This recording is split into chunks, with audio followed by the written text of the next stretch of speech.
하나님 말씀 시편 119편 169절에서 마지막 절 176절까지 교독합니다. 169절 말씀 제가 먼저 받들어 봉독드립니다. 여호와여, 나의 부르짖음이 주의 앞에 이르게 하시고 주의 말씀대로 나를 깨닫게 하소서. 나의 간구가 주의 앞에 달하게 하시고 나의 간구가 주의 앞에 달하게 하시고 주의 말씀대로 나를 건지소서. 주께서 율례를 내게 가르치심으로 내 입술이 찬송을 바랄지니이다. 주의 모든 계명이 의로움으로 내 혀가 주의 말씀을 노래할지니이다. 내가 주의 법대를 택하여 싸우니 주의 손이 항상 나의 도움이 되게 하소서. 여호와여, 내가 주의 구원을 사모하여 싸우며 주의 법을 즐거워하나이다. 내 혼을 살게 하소서. 그래 하시면 주를 찬송하리다. 주의 규례가 나를 돕게 하소서. 푸른 양같이 내가 유리하오니 주의 종을 찾으소서. 내가 주의 계명을 잊지 아니하나이다. 아멘. 시편 119편 169절에서 176절 8절 마지막 부분입니다. 여기는 나의 부르짖음이 169절에 나의 부르짖음이 176절에 이런 양같이 내가 유리한다. 이제 169절에서 176절 8절 천천히 보면은 주의 법, 주의 율례, 주의 규례하고 하던 1절에서부터 쭉 넘어오던 내용에 지금 현재 입장을 이야기하는 거죠. 자기 현재 삶의 환경, 부르짖음이 있는 삶이다. 또 한편으로는 이런 양같이 내가 유리한다. 이거는요, 사실은 이 사회라고 하는 어떤 사회에 소속해 있으면서 이 사회가 일정한 나가는 어떤 틀이 있는 거예요. 항상 그 사회는 일정한 틀이 있어갖고 이 틀대로 쭉 나가는데 이거를 예측을 하는 거죠. 아, 우리 사회는 이런 틀이다 하고 있는데 그 틀에 어긋난 전혀 어떤 이질적인 요소가 들어올 때는요, 이 혼란이 있는 혼란. 그럴 때는 누구든지 부르짖음이요 반드시 있습니다. 누구든지 이런 양 같은 그런 입장이요 누구나 경험하는 거예요. 요 가정도 마찬가지예요. 우리 가정은 요런 구조로서 아버지, 엄마, 그 다음에 형제들 이런 식으로 살아가는데 갑자기 무슨 사고 생겨봐요. 갑자기 형제들 중에 누가 일이 생겼다, 누가 큰 병중에 들어갔다. 혼란스럽죠. 그때는 반드시 부르짖음이 없을 수가 없습니다. 누구에게나 있는 거예요. 그러니까 이 내용이 멀리 있는 표현이 아니다. 성경에 있는 표현이 아니다. 바로 내 삶에 내가 현재적으로 당하는 데서 내가 부르짖지 않는 환경. 그렇다면 그것은요, 어쩌면 부르짖어야 될 환경으로 지금 다가가고 있는 그 요소가 있는 거예요. 그러므로 내가 부르짖지 않는다고 했어요. 절대 내가 편안한 것이 아닙니다. 또 마찬가지로 이런 양같이 유리한다고 했어요. 그것이 끝까지 이런 양같이 유리하는 게 아니에요. 언젠가는 그 부르짖음이 사라지고 이런 양같이 헤매던 그 자체가 사라질 때가 있는 거예요. 그러면은 이런 양같이 헤맬 때가 그런 경험이 있다면은요, 그것이 오히려 힘이 되고 살아가는데 덕이 되는 거예요. 시편 119편 105절에 있는 말씀에 내가 고난 당하기 전에는 그릇 행하였더니 고난을 당한 후에는 내가 바로 행하는 거죠. 바로. 그런 내용에서 필요로 한 것이 부르짖음이 필요한 거고, 이런 양같이 유리할 때가 우리가 그런 경험을 당할 때 긍정적으로 또한 적극적으로 그 상태를 내가 뚫고 나가서 전곡을 찔러 나가야지, 피한다든지 내가 뭐 도망간다든지 이래버리면요, 그게 주어는 그 부르짖을 때 주어지는, 또 이런 양같이 헤맬 때 주어지는 그 엄청난 능력, 그것 자체를 내가 다른 사람한테 주어보낸 것 같다니까. 이런 걸 우리가 성경에서 이걸 받아들여야 돼. 이런 것을 통해서 어떻게 하느냐? 과연 그러느냐?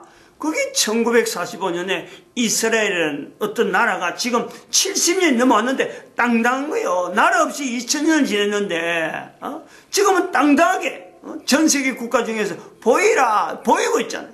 이런 고백이 있었던 평소에 환경에서 우리가 비추해 보면은 우리는 그걸 피하려고 아이고 나는 어려우면 안 당하기 좋겠다. 나는 뭐 그런 게 없으면 좋겠다라고 했는데 그 어려움을 정당하게 당하면서 부르짖음을 어디로 부르짖느냐? 하나님에게 부르짖는 주의 말씀에 따라서 169절 보니까 나의 부르짖음이 여호와여 나의 부르짖음이 주의 앞에 이르게 하시고 주의 말씀대로 나를 깨닫게 하소서.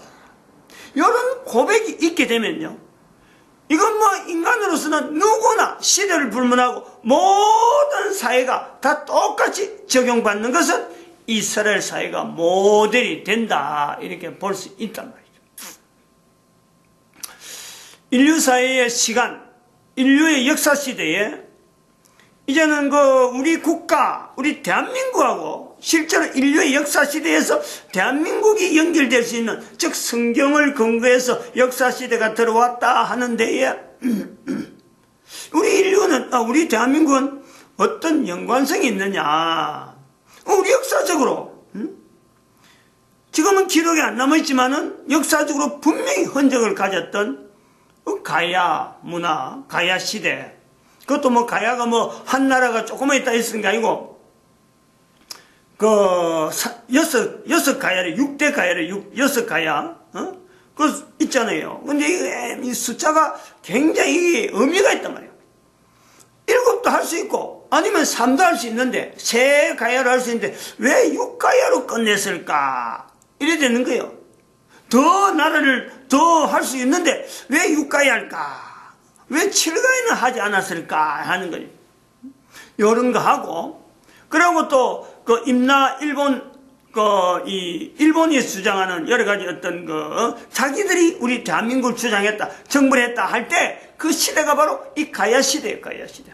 가야가 있으면서 가야에서 이제 신라가 이제는 번창해지고 가야가 침몰할 때, 그때 나타나는 게 임야 일본 정복설 하는 그런 요소가 나오는 거예요.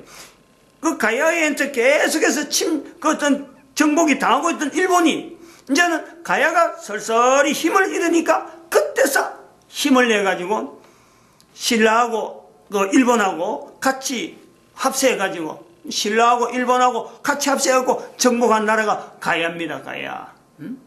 이런 우리 역사에 분명히 흔적이 있다. 지난번에도 말씀했지만은 김수로 왕과 허황후 황후의 그 흔적은 지금도 남아있는 허씨라는 거예요, 허씨. 이런 표현들이 성으로 허씨로 남아있는 이 내용이요, 이게 그냥 슬쩍 지나간 내용이 아니라 굉장히 중요한 요소거든. 자, 어떤 이렇게 중요한 내용에 우리 민족의 위치가 성경하고 전혀 별개가 되지 않는 분명한 흔적이 있다. 근데 그것은 2000년이래, 2000년. 예수님 오실 시대쯤에서 지금 가야국이 지금 AD, BC 왔다 갔다 할 때 그때 가야국이 형성되어진단 말이에요. 그것은 그럴 수밖에 없는 거예요. 예수님 오신 거하고 전혀 무관하게 바벨론에는 BC 586년에 이스라엘의 유대인들이 함락이 되어가지고 바벨론에 포로로 갔다가, 바벨론 포로가 있는 중에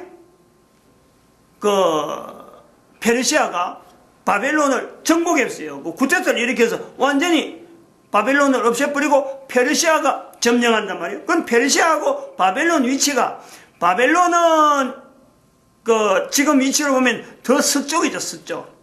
그런데 페르시아가 중점으로 갖고 있는 것은 이게 인도 쪽이에요, 인도 쪽하고 지금 파키스탄 주변에서 조금 위로 올라가면 그게 전부 다 페르시아라. 그래서 그게 기원전 6세기경이니까, 기원전 6세기경에 생긴 일이니까, 이게 조금 지나면은 이제는 석가가 그때 탄생하는 거예요. 561년인가 562년에 석가가 출현이 되거든. 기원전 560, 기원전 568년, 요렇게 해서 551년인가 석가가 그래 돼요. 공자가 석가보다 한 100년 정도 후인가 그래 연결해갖고 연대가 기원전으로 나타난 공자, 석가 이 비슷한 연대로 되면서 바벨론 포로되는 시기하고 거의 비슷하게 물려간단 말이죠. 그래서 인도의 북동쪽이란 말을 하는 것은 지금 보는 인도 지역하고 당시에 보는 인도 지역하고는 전혀 다른, 어떤 전체가 인도에서 저기 어디까지 127도를 다스린 것이 거의 페르시아예요. 127도. 인도가 그 중에 한 도에 들어간단 말이에요. 그만큼 방대한 데에 유대인들이 흩어져 있다가 이것이 대한민국에 영향을 미칠 수 있는 내용, 요소들. 우리가 쌀이라 하는 거라든지 음식에 관계된 수많은 단어들은 사실은 그것이 전부 인도어네, 인도어는. 이런 흔적을 보고 이제는 우리 대한민국 역사 속에서 남가 있는 이 가야 문화와 그 가야 문화의 그 문자가 없는 내용에서 지난 시간에는 말씀을 드렸습니다. 언어하고 관계된단 말이에요. 문자에 대해서 나라가 있었는데 문자가 없을 수가 없는데 이렇게 송두리째 문자가 없는 이유가 뭐냐. 요 내용하고 또 연결되어지는 것이 오늘 우리가 쓰고 있는, 오늘 우리가 누구나 쓰고 있는 아버지란 이름입니다. 아버지. 아버지란 표현. 아주 독특하고 특이합니다. 이게 바로 아버지란 말이 나중에는 이게 나중에 성경에 들어가서 제가 의도하는 건 그래요. 성경에서 역사시대 시작에 아버지란 단어를 지난번에 잠깐 언급은 했습니다만은 아담에서부터 나오는 단어가 아버지가 아니겠느냐 하고 있는데 이게 실제로 우리가 쓰고 있는 지금하고 연대가 어마어마한 연대가 차이가 있기 때문에 역사시대 속에서 우리가 쓰고 있는 것의 흔적, 그것을 우리가 우선 접근하기 위해서 가야 시대를 이야기를 하면서 지금 아버지란 언어에 대한 내용도 가야 시대 자체를 가야라고 하는 이 실제적인 우리의 지금 현재 위치에도 남북이 북이 이렇게 대립이 되어 있듯이 가야와 이 북고구려는 신라는 이 남쪽이니까 가야와 고구려는 가야가 오히려 더 빠르다 할 수 있을 거고 한국 한반도 영양중국으로 보면은 고구려는 오히려 위쪽에서 영양중국으로는 그렇게 지금의 한반도의 모양에서는 고구려가 가야가 영향 줄 때쯤에서는 그렇게 영향을 많이 안 주고요. 전 만주 쪽만 바라보고 있으니까 고구려는. 근데 가야가 형성되면서 고구려가 이 남쪽을 은근히 뒤통수 치는 그런 형태로 강대 세력이 나오니까 고구려가 가야 때문에 남쪽을 어쩌면 주시하게 되는 그런 형국이 됐단 말이에요. 당시에는 백제 신라라든지 이 가야라고 하는 이런 것이 힘이 없었기 때문에 고구려는 그런 위쪽만 바라보고 중국하고만 싸우게도 밑에는 뭐 전체가 참 마치 고구려가 볼 때는 이건 다 우리 땅이야 하는 지경이었는데 이 밑에서 가야가 힘을 길러오고 신라가 힘을 길러오고 백제가 힘을 길러서 백제가 막 고구려하고 싸우면 걸고 이러니까 고구려가 남하 정책을 나중에 이게 세우게 되는 거예요. 그래서 우리나라를 삼국시대라 그래요. 고구려, 신라, 백제 그러지만은 역사의 어떤 실제적인 상황을 보면은 가야가 형성될 그 시기쯤에는 우리 안에는 지금 나라 전체가 어떤 국가를 할 정도가 못 되는 그런 상황에 이 가야가 있어졌는데 아버지란 이름이 지금 이 가야라고 하는 나라가 형성되어진 것에서 문자가 없어가는 이 특징. 고구려만 해도 문자가 있어요. 중국에서도 나라 문자가 있어가지고 관계토항 비익해 하고 어디마다 자기들 진흥왕 진흥왕 신라니까 자기들의 어떤 영토 확장에 이런 흔적을 남긴단 말이에요. 그래서 문자가 남아 있어야 사실은 국가의 힘이다. 이런 어떤 내용인데 가야국은 철저하게 문자가 없었다. 요 내용하고 오늘 우리 남북이 대치되어 있는 이런 내용인데도 불구하고 아버지라 하는 이런 표현이 남북 간에 다른 어떤 언어가 있느냐, 북쪽에만 쓰는 언어가 있느냐, 남쪽에만 쓰는 아버지에 대한 다른 표현이 있느냐, 없어요. 이 아주 기이한 모습이란 이상하게 2000년 전의 모습이나 지금의 모습이 남북이 갈라져 있다. 그러면서 아버지라는 이름 속에는 공통점이 있다. 아바이, 북쪽에서는 아바이 동무, 아바이라고 하는 데서 아버지 대신 이름 쓴다. 또 우리 남쪽에서는 아빠, 아버지, 서로 조금 어감은 다르더라도 이게 그 같은 내용을 다르게 부르는 사투리 정도로 보지 이게 전혀 다른 별개의 어떤 언어를 가지고 예를 들어서 아바이를 하지 아니하고 거기다가 뭐 파드를 한다든지 뭐 다른 나라 저 구라파에 쓰고 있는 그런 언어가 우리나라에서 누가 부른다. 예를 들어서 일본 사람이 부르는 아버지라 부를 때 참 어릴 때는 이런 것도 했는데 일본 사람 부르는 내가 참 좀 그렇습니다만 지금 연결이 안 됩니다. 어릴 때 우리 일본 지역에 있어하니까 그런 그 언어 일본 사람들이 부르는 그 아버지에 대한 표현들, 엄마에 대한 표현이 있었거든요. 잘 썼어요. 썼는데 지금 뭐 나이가 들어서 전혀 안 쓰니까 그거조차 잊어버리는데 이런 이질적인 언어의 이질적인 이런 요소. 그런데 이것이 문자가 있을 때는 문자로 만약 그 표현되는 북쪽에서 내려오는 언어가 남쪽에도 언어가 문자로 있었다면요. 다시 말하면 가야 문화가 엄청나게 큰 문화가 있는데 아버지라는 표현을 하는데 문자가 있었다면 이거는 분명히 충돌의 요소, 문자로서의 충돌된 흔적이 분명히 남아 있습니다.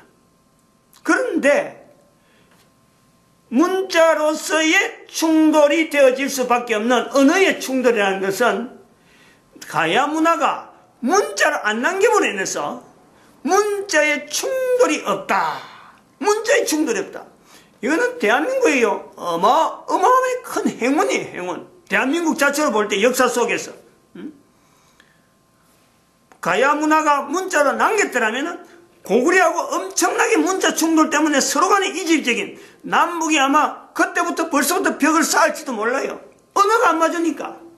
그런데 가야 문화가 언어를 가지고 주장하지 않기 때문에 단순하게 신라, 백제 이 관계 어느 정도 언어가 통하는 조금 사투리 있더라도 언어가 통하는 이런 요소에 가야 문화라는 이질적인 요소를 가지고 언어를 만약에 문자로가 남겼더라면요.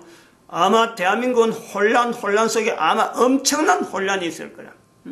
그런데 가야 문화가 문자가 없었으므로 북쪽에 쓰고 있는 언어가 그대로 남쪽으로 들어와도 가야 문화의 특징은 다시 말하면 유대인들의 특징이라 할 수 있는 내용으로서 우리가 말할 수 있는 것은 문자로 남기지 않았기 때문에 유대인의 어떤 문화로도 받아들일 수 있는 그 내용의 특징은 문자를 남기지 않았기 때문에 기존에 있는 언어에 대해서는 그대로 받아들이는 그 언어 자체를 그대로 받아들이는 거예요. 새로운 문자를 갖고 대응하지 않는다는 이거 대단히 중요한 거예요. 우리 한민족의 어떤 심성을 우리 한민족의 어떤 특성을 이야기하는데 이거는 대단히 중요한 요소다. 우리 대한민국 사람들 대체로 순하다 하는데 그 순하다 하는 것은 뭐냐면은 받아들이는 거 아니에요. 상대의 것을 그대로 받아들이고 나는 참는 거예요. 이것이 어디에서 나오느냐? 언어에서 나오네, 언어. 언어에서 어떻게 나오느냐? 문자 언어를 갖고 주장하면요. 이건 끝도 없이 평행선을 달리는 거예요. 더구나 지금은 어떤 이해를 하고 이 문자는 이렇게 됐다 저 문자는 저렇게 된 거다 문자로 어떤 서로 이해하는 이런 과정이 지금은 발달되어 있고 인터넷에서 서로 다 빨리 이해가 됩니다. 그런데 당시에는 문자가 없을 적에는 언어를 가지고 하나의 언어에서 그 사람의 정체성 어떤 집단의 정체성이요 언어 하나에 나오는 거예요. 그때는 성도 없는 거고 당시엔 성도 없어서 아직도 성도 없는 거고 어떤 언어 하나에 자기가 주장하는 니는 이런 성을 가지라 니는 이런 어떤 언어에 매달리라 그러면요 거기에서 그대로 그 사람의 정체성이고 그 사람의 두고두고 후손들에게 아주 집단적인 빼놓을 수 있고 바꿀 수 없는 그런 어떤 구조가 있다는 거예요. 그런데 그럴 때에 가야 문화는 언어를 남기지 않으므로 즉 문자를 남기지 않으므로 고구려에 있는 문자를 그대로 한반도에 들어오는데 남쪽으로 들어오는데 방해를 하지 않았다라는 이것이 대한민국의 전체 우리 한반도 전체의 어떤 품성에 엄청나게 영향을 가는 거죠. 상대가 쓰고 있는 언어를 그대로 받아주는 그대로 받는 여기서 뭐 힘이 없는 건 아니고 그 수용하는 과정에 상대가 저런 거 쓴다 그럼 우리도 그거 쓰자 쓰면서 같이 동화되려고 하는 이런 어떤 그 문화는요, 대한민국의 이 어찌 보면은 참 뺄 수 없는 민족의 문화에 대한 어떤 특성, 우리 민족의 어떤 그 뭐 참 전례로부터 내려오는 형성되어지는 어떤 인성 부분에 중요한 어떤 그 설명점이 안 되냐 이렇게 볼 수 있습니다. 근데 거기에 연결되어지는 요소가 지금 비슷한 내용이 또 뭐가 있냐면은 가야 시대에 그런 내용이 있었다라는 거, 이것 때문에 가야 문화를 유대인으로 우리가 연결했을 적에 유대인의 문화가 그런 언어를 주장하지 않았기 때문에 사실은 헬라 문화 속에서도 흩어져 있는, 헬라의 곳곳에서 흩어져 있던 그들이 살 수 있었던 어떤 방편이기도 하는 거예요. 가는 곳마다 자기들이 문자가 있어가고 그 문자를 주장했더라면은 아마 로마 시대 때 유대인들은 이미 그 사회에서요, 적응을 못하고 벌써 워낙 그 사람 독특한 어떤 문화가 있기 때문에 그 문화와 더불어서 문자를 주장했더라면요, 정말 못 배기는 거죠. 또 그때부터 못 배기는 게 아니라 헬라 문화뿐만 아니라 나중에 2500년 동안 남아오는 나라 없는 국가로 지내고 전 세계 흩어져 있을 적에 이 유대인들이 지금까지 남아있는 그 어떤 언저리에는요, 이 문자를 주장하지 않고, 문자는 오로지 성경밖에 아주 인정하지 않던 그 하나의 특징 때문에 저들이 지금까지 존재할 수 있었다라는 것은 요소를 본단 말이에요. 여기 우리의 민족의 특성에 있는 수용하는 어떤 그 요소에서 가야의 어떤 문자 없는 내용을 우리가 한번 접근해 보는데, 그 내용이 뭐냐, 뭘 갖고 하느냐, 아버지란 단어란 말이에요. 아버지란 단어.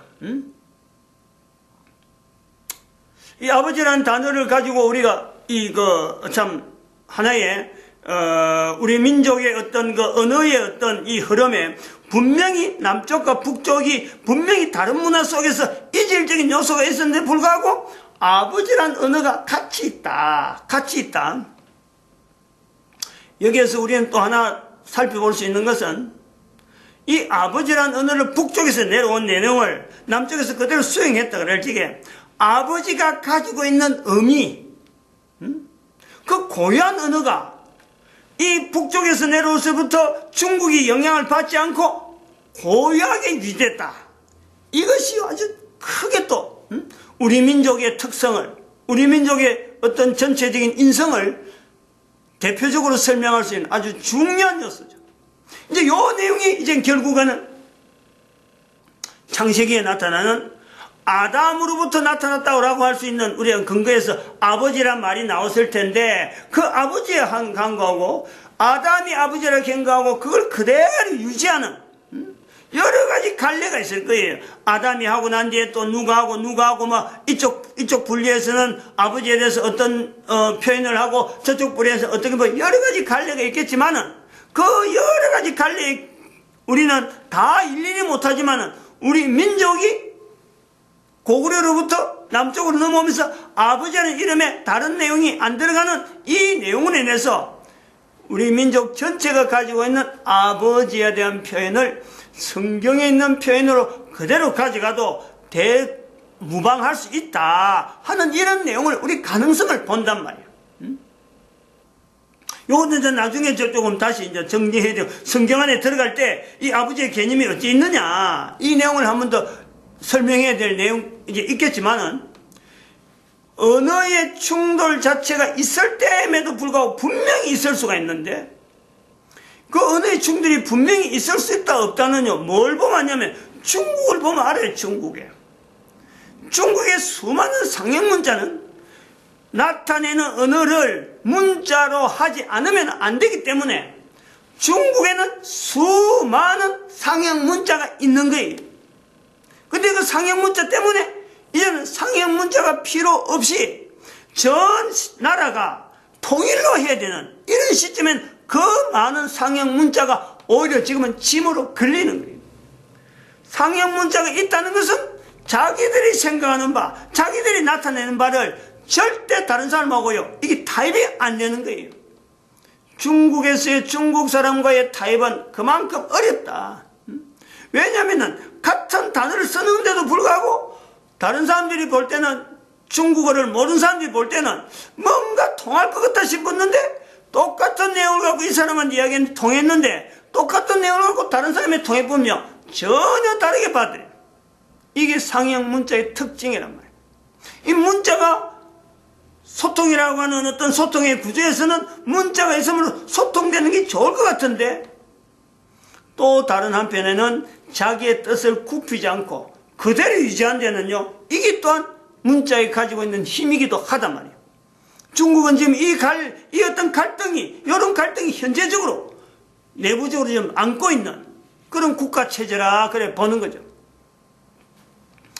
그래서 이런 어떤 구조에 한 국가가 형성되면서 이제는 새로운 문화에 대해서 받아들이는 이런 과정 속에서 문자를 가지지 않은 가야 문화가 있었음으로 해서 대한민국의 이 영향이라는 것은 전 대한민국 전체에 어떻게 보면 이것이 영향을 준, 그래서 언어를 가지고 전달할 때는 중국 같은 경우는 새로운 언어가 오면은 나는 그런 언어를 나는 표현 안 해, 나는 이런 언어야, 이런 의미야, 그래서 새로운 어떤 문자를 만드는 데 비하면은 우리 대한민국은 우리 대한민국에 있는 한반도에 있는 사람들은 상대가 쓰고 있는 문자는 있으면은 그 말을 쓴다는 것 때문에 그걸 그대로 받아들이는, 일단은 수용하는 거예요. 써보고 다시 여기서 새로운 어떤 언어를 만들고 하는 거는 어떻게 보면 다른 측면에, 다른 어떤 측면에서 접근하는 거지. 일단 상대의 언어를 받아들이는 데는요, 전 세계 어느 나라보다도, 어느 나라 민족보다도 이것에 대해서 발달해 있다, 이걸 볼 수가 있다, 이걸 우리가 장점으로 보는 거예요. 장점. 물론 거기에서 부분적으로 고쳐야 될 부분이 분명히 있지만은 그거는 또 어디든 다 그런 현상은 다 있으니까, 그래서 우리 전체 민족이 가지고 있는 통일적인 상대의 언어에 대해서, 상대가 표현하는 데서 우리는 받아들이는, 쉽게 받아들이는 이런 것이 우리에게는 근성적으로 있다. 그래서 우리는 다른 사람하고 싸움을 하다가도, 다른 국가하고도 이런 관계성을 맺다가도 앞에 있었던 이야기들, 무슨 사건 이걸요 우리는 쉽게 잘 잊어버리고 새로운 어떤 내용이 나오면은 그거 따라서 그냥 쉽게 움직이는, 이런 어떤 좀 그런 부분은 단점적인 요소가 있지만, 또 그것도 나름대로 다른 어떤 전략을 가지고 접근하기에는 여러 가지 요소에 좋은 점이 있다. 그러면 이거를 우리의 장점으로 일단 두고, 이 장점에서 2000년 전에 이 땅에 왔던 가야국의 어떤 형태가 2000년 후에는 어떤 형태로 나타나 있느냐, 현재적으로 보는 게 현재적으로. 그걸 설명한 데는 대한민국에 들어온 개신교의 입장이 있다는 거예요. 개신교 목사가 이제 이야기를 하는 거예요. 일종의 변명이기도 하지만은 참고할 내용은 있을 것이다. 비교해가지고. 오늘날 대한민국의 개신교 자체가 외부에서 왔다. 그거는 지난번에 말씀했지만 그 외부에서 왔다는 시대적으로 어떤 다른 모양으로 바꿔서 온 거지, 절대 이건 외부에서 온 게 아니에요. 왜냐하면 가야국이 먼저 와 있으니까. 가야국을 이어서 가야국을 통해서 우리 민족이 소화하는데 여러 가지 부족하고 부적합한 내용들을 다시 보충하기 위해서 뒤늦게 다시 도착한 것이 우리가 개신교의 입장이다 하고, 개신교가 도달했다라고 보는 것은 지난 시간에 말씀드렸어요. 근데 이 개신교가 와서 현재 봐봐요. 개신교가 지금 1884년 정도, 안 그러면 조금 더 앞에 가면은 또 조금 더 앞에 갈 수도 있어요. 1600년대 1600년대에 갈 수 있었는지 갈 수 있단 말이에요. 태평천국의 난, 중국에서 나타난 그 태평천국의 난하고 연결되면 조금 더 앞에 갈 수는 있어요. 근데 어쨌든 요런 지금부터 한 120-30년 두고 대한민국에 개신교가 들어왔다라고 할 때에 현재 보는 거예요. 현재 개신교하고 있는 나라, 전 세계에서 개신교가 있는데 비교해보고, 개신교가 있는데 천주교가 같이 있다, 거기다가 불교가 같이 있다, 이 엄청난 세 종교 집단이 한 나라에, 그것도 조그만 땅덩어리 있는데 같이 공존이 되는 나라가 있나? 없어요. 유일하게 대한민국밖에 없어요. 왜 가능하냐? 어떻게 가능하냐? 이 개신교 위치가 있다. 다시 말하면 개신교는 처음부터 올 때에 어떤 국가적인 형태로 오지 아니하고 문자, 글자, 기존에 있는 글자를 그대로 성경의 내용을 그대로 기존에 있는 글자를 번역해가지고 이 번역된 내용을 가지고 우리는 이 개신교는 시작이 되는 거예요. 그러니까 기존에 있는 문자에 대해서 전혀 거부하지 아니하고 기존에 있는 문자를 그대로 활용하면서 이제는 교회라고 하는 개신교라고 하는 어떤 내부적인 어떤 내용을 가지고 포교활동이나 여러 가지 어떤 그 조직활동을 유지해 왔단 말이에요. 불교를 제껴놓고 불교는 이미 있었다 그러고 뭐 기존 어떤 세력으로 일단 그 당시엔 주장하는가 천주교랑 비교해보죠. 같은 교회라 같은 기독교라고 뭐 일반 사람들 보지만요 이거는 전혀 다른 거예요. 다시 말하면 개신교라는 것이 출현이 될 때는 이것 자체가 개신교와 천주교는 이거 완전히 다른 거예요. 이질적인 거예요. 그 이질적인 것을 나타내기 위해서도 개신교라는 이 위치에서 대한민국 개신교가 있어야 될 이유가 있지만은 천주교가 이 땅에 올 때는 잘 아는 대로 우리는 그 사건을 알려.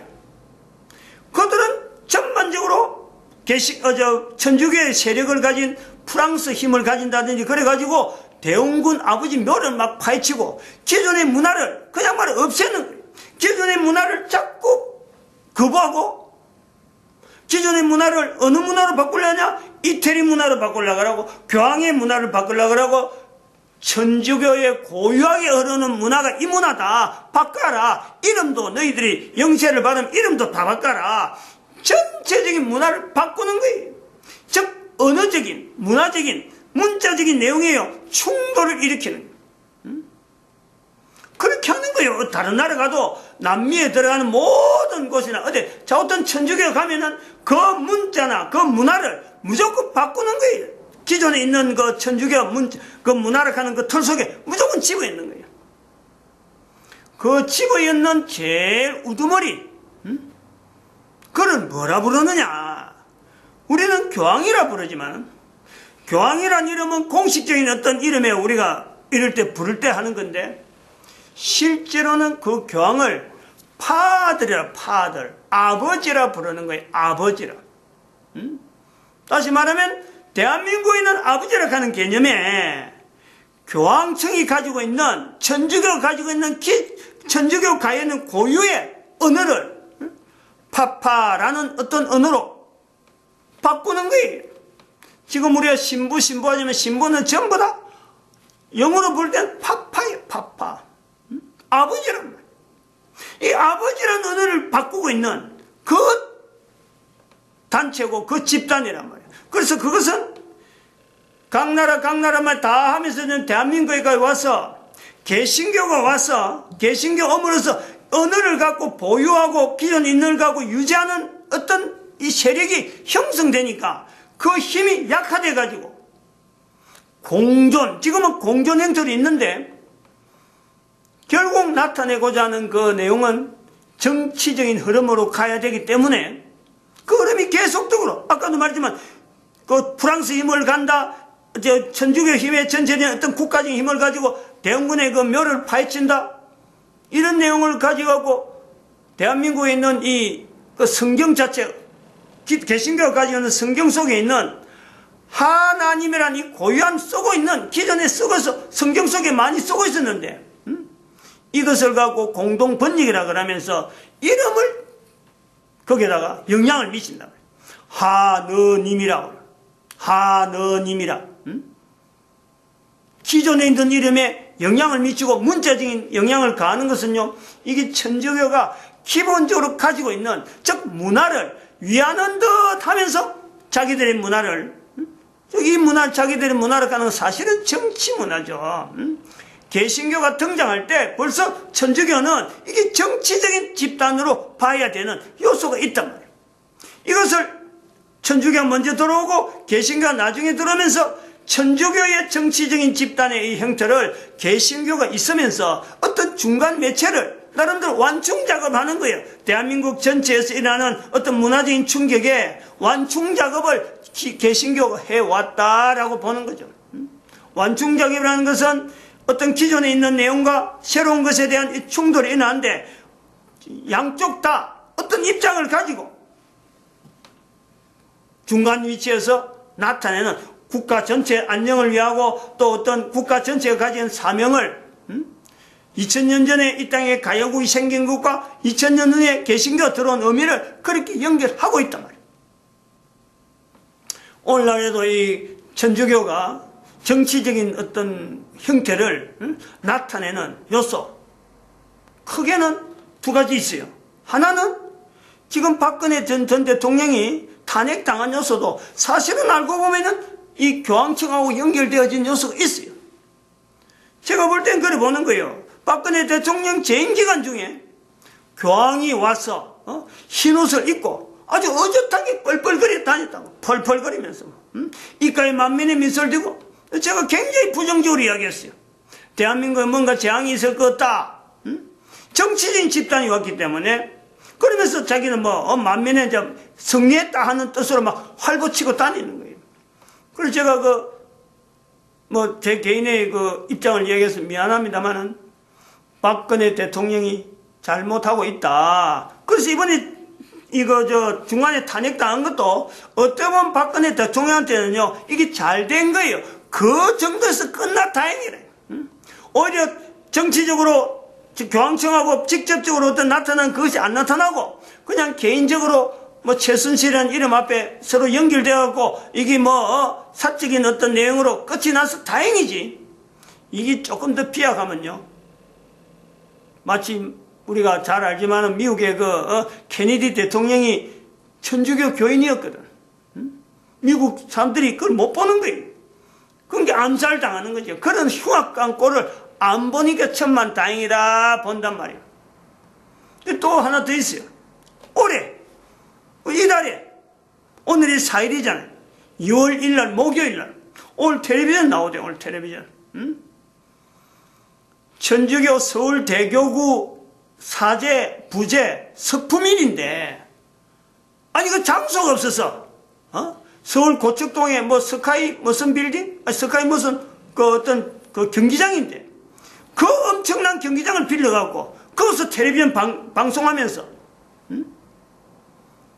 사람도 불과 100명도 되지 않는데 사제라 하면 신부에 신부 되는 사람들, 부제라 하면 이제 신학교 들어간 사람이 아니 그런 사람들 이제 안 쓰기, 우리라고 하면 이제 안 쓰시기 교회에서 성당이 없어요, 뭐가 없어요. 그걸 어떻게 공공장소인 거기서 방송까지 하면서 그렇게 하냐. 그거 허세거든. 그 정치적으로 시위하는 거예요. 이걸 국민들이 알아야 돼. 대한민국에 또 하나의 엄청난 사건이 생긴다. 이 정치적인 사건이 생기면은 바로 이런 내용이 지금부터 2000년 전에 가야국이 생긴 의미, 또 2000년 전에 개신교가 이 땅에 온 의미가 그런 것을 통해서 국민들 하여금 어떤 이간질하고 정치적인 세력을 갖고 국민들이 가야 될 걸음에 다른 방향으로 갈 수 있는 어떤 길을 제시하는 그런 어떤 정치적인 집단에 놀아날 수 있는 이 민족이 아니다. 그것을요 분명히 예시하는 거예요. 2012년, 13년인지 14년 어떤 세월호 사건 나기 전이라. 세월호 사건 난 뒤에 그래. 난 뒤에 교황이 왔구만요. 그 사건이 있고 박 대통령이 하야한 거. 그 2018년 지금 2월 1일 날 서울대교구 사제 서품, 사제 부제 서품이 고척 스카이힐에서 나타난 거. 이건 또 하나의 대한민국이요 엄청난 재앙하고 연결되어 있다. 이걸 인지를 하고 있어요. 그래서 미리 이야기하는 거예요. 이런 내용을 보면서 대한민국에 있었던 역사적인 사건, 우리는 그냥 없어도 되는 이런 내용인데 사실은 그 부분에 중요한 내용 하나가 아버지라는 이름이 있다는 거예요. 아버지라는 표현이 있다는 거예요.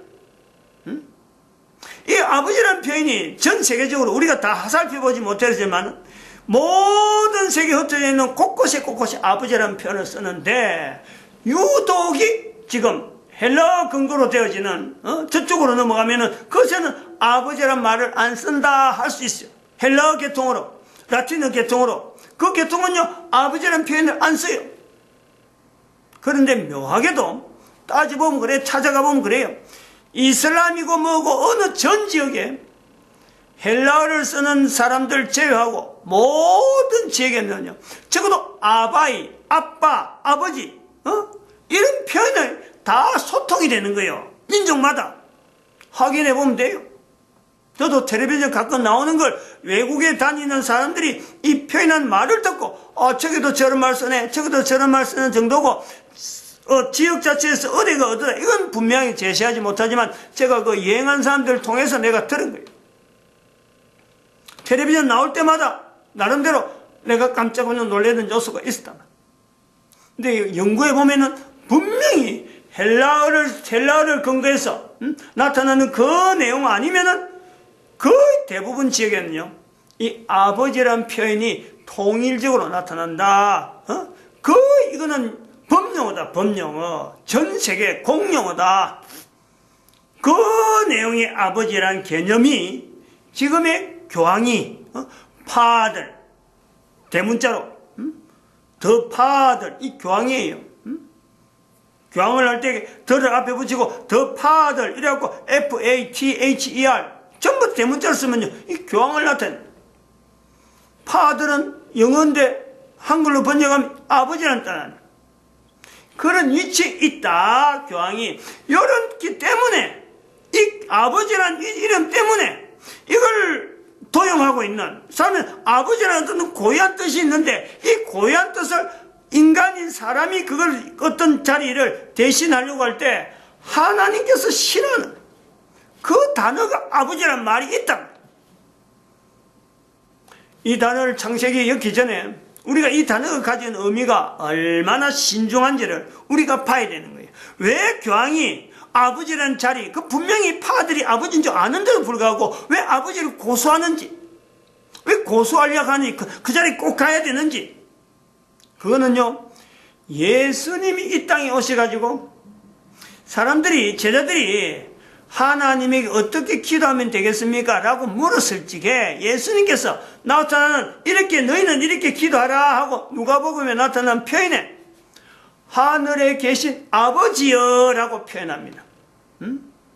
지난 시간에 제가 아버지라는 표현했지만 사람들에게 예수님이 알릴 적에는 기도할 때는 이렇게 표현해라. 제일 먼저 Our Father, 우리 아버지. 그래갖고 하늘에 계신 내 아버지 뒤에 나와요. 하늘에 계신 헬라어는 그 뒤쪽에 나오거든. Our Father in Heaven 이렇게 나오는 게 헬라어에서 영어로 번역할 때 나오는 건데, 파들이야, 파들. 정말하면은 이 단어에서 우리가 두고려 보는 것은 아버지라는 개념이 얼마나 중요하냐, 우리가 얼마나 씨름해야 되는 용어가 있냐면, 우리는 평소에 쉽게 그만 아버지 하고 가족 간에 부르는 아버지지만은 교회에서 이 아버지라는 단어를 다룰 적에는, 교회 다니는 사람들이 아버지라는 말 할 때는 가정에 있는 아버지도 염두에 둬야 되지만은 또 하나 내 존재에 대한 아주 기본적인 존재, 어떤 그 근거가 되어지는 하나님에 대한 그 위치를 두는 것이 아버지라는 거예요. 여기에서 우리가 이거요, 교황이 왜 파들이라는 자리를 왜 고수하느냐, 아버지라는 뜻을 두고 있는 줄 알면서 왜 이 흔한 이름 같은 아버지를 대문자로 써갖고 거기에서 고수하느냐. 예수님이 기도를 하늘에 계신 우리 아버지여 했다 하는 그 내용 때문에 예수님이 아버지라 부른 그 위치에 내가 있다, 이런 주장이 있을 수가 있단 말이에요. 그 연결이 되어지는 거예요. 왜 파들을 그렇게 있으려고 주장하느냐, 교황이. 그래서 정치적인 집단으로 떨어진 지 오래라는 거예요. 개신교가 그에 대해서 완충 작업을 하고 있다 하는 이 작업이 바로 이런 게 설명. 개신교가 설명 안 하면 절대 이거는요 나타나지 않는 거예요. 이걸 특별히 우리 대한민국 사람들은 이런 부분에 괜히 개신교 목사가 천주교하고 뭔가 어떤 텀이 있으니까 그것 부각하려고 이런 내용을 주장하려고 하는 게 아니에요. 어차피 천주교는 정치적인 집단으로 어떤 결론이 날 것은 번이 다른 데서 내가 이야기를 많이 해놨어요. 근데 아버지란 말을 설명하려니까 부득불 천주교 이야기가 안 들어가면 안 되기 때문에 지금 이야기하는 내용이에요. 천주교는 행사를 그냥 쉽게 우리가 뭐 아무렇지도 않게 그냥 보면 안 되는 거예요. 적어도 대한민국 사람들은 천주교, 불교, 개신교가 공존하는 유일한 국가, 왜 이런 나라가 형성이 가능하냐? 문자에 대해서 대한민국의 개신교는 어느 나라든지 어느 나라 가면 그 나라 문자로 언어를 가지고 성경을 그냥 번역해버려 가지고 어쨌든 간에 그게 같이 그 나라가 가지고 있는 고유한 역사를 그대로 존중하는 이 정체로 관계없는 거예요. 천주교는 철저하게 칼로 가지고 없애버리고 죽여버리고 약탈해버리고 그 역사를 걸어오면서 대한민국 와서는 이게 더 이상 못하는, 그리고 지금은 이제 세력을 얻으니까 교황도 왔다 가고, 그리고 지금 고척동에 엄청난 홀을, 공공홀을 빌려갖고, 아니, 명동성당이 작아서 그래? 그거 못할 정도로 장난하게 명동성당이 버젓 장소 있으면서 그 공공장소에 시위하는 거예요. 그 지금 천주교가 나타내고 있는 지금 대한민국에 있는 흔적은 다른 데 이야기해놨어요. 지금 복지계통으로 나오는 돈들, 전부 다 알짜배기 돈들 다, 국가에서 나오는 사업해갖고, 사회사업 이렇게 하고, 전부 다 거미줄 같이 파고 들어가지고, 대한민국의 세금을 야금야금 해갖고, 전부 다 지금 교황청으로 다 보내는 그런 구조로 남아있단 말이에요. 이걸 알아야지. 그래야 왜 교황이 이 땅에 왔을 적에 그것이 박근혜 대통령이 하야하는 거하고 연결되어지고, 그 다음에 이번에 그 고척동 사건이 왜 앞으로 대한민국에 있는 엄청난 사건하고 연결해서 봐야 되는지, 이런 어떤 연결점들을 봐야 된다. 이 아버지란 말이 있단 말이에요. 함부로 아버지란 말에 대해서 자녀들이나 누구든지 있는데 함부로 우리가 생각 없이 막 쓰고 있었던 거 고쳐야 돼요. 고쳐야 돼요. 여기에 또 성경에 있는 이 내용에 예수님께서 아버지라 한 이 내용에 이게 또 중요한 내용이, 하늘에 계신 우리 아버지라 그래. 우리 어디에까지 우리라 그래. 우리에까지. 이것은 모든 인간들이, 이 땅에 코로 숨쉬고 있는 모든 사람들이 다 우리라는 것에서 아버지라는 이름 앞에 통일되어질 수 있는 이 내용도 우리가 포함하고 있단 말이에요. 이미 그 자리를 교황이 먼저 알고 자기가 그 자리에 파들이란 자리에 굳건하게 아주 본도를 가지고 칠해놨듯이 그 자리를 놓지 않는 그것이 있지만은, 적어도 예수님께서 모든 인간들을 하나의 아버지라고 하는, 아버지란 단어 앞에 모든 사람들이 지금 다 호칭을 해야 되나.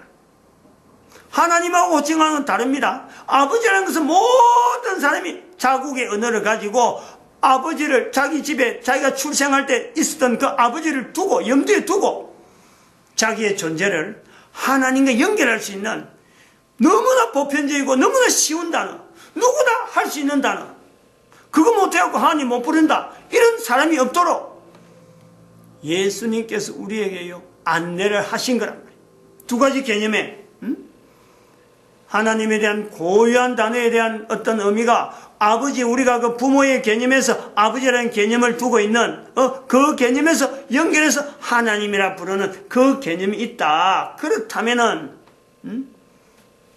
오늘 여기까지 하겠습니다. 그렇다면 했습니다. 아담에게 가야 되는데 다음 시간 또 연결하겠습니다. 마칩니다. 기도드립니다. 할렐루야.